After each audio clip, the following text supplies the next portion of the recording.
Most people who are actively undergoing cancer treatment should stay away from most supplements, in my opinion.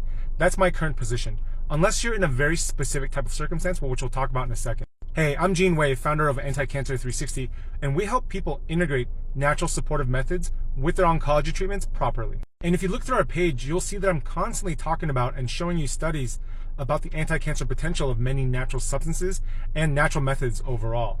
So I have to make it very clear that we only advocate the use of these methods in cases where someone has very little chance of success with conventional medicine alone. And the reason I say this is because all of these methods are experimental, and they have very little by the way of gold standard scientific evidence. So while a lot of these studies do show great potential for benefit, we wouldn't really know until we got actual clinical trials. And until then, we can't fully know how much these natural methods might help, and there are some examples where they could actually conflict with your cancer treatments. And that's why I say that most people undergoing cancer treatments should stay away from most supplements. Because if you're dealing with a case, especially an earlier stage case where your oncologist treatments are very likely to help you, the last thing you want to do is throw an unknown kind of variable in that situation. And here's an example of this. Take a look at this study here.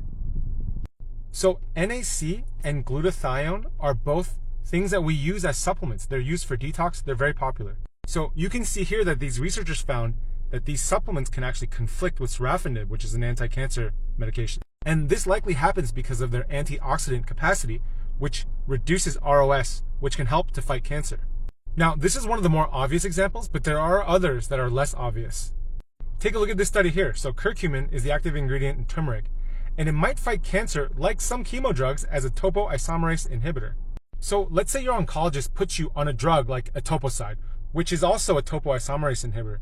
You would naturally think, okay, well, we combine them both together, should be even stronger. Well, this is why I'm saying there's a lot of unknowns to this. Check this out. This study here found that curcumin can actually block the effect of etoposide, even though both of them might be topoisomerase inhibitors. You can see here that curcumin alone had anti-tumor activity, but it still conflicted with etoposide. So the bottom line, from my perspective, if you're dealing with an advanced cancer or cancer that's been deemed terminal, it might make sense to try some of these things correctly. Of course, you want to avoid situations like this. But if you have an earlier stage cancer, one that's easily treated by your oncologist, I wouldn't be messing with any of these supplements. Or at least not most of them. And we'll talk about some of these topics in other videos. So if you're currently undergoing cancer treatments, be very careful with supplements. And if you need help with your case, send us a message.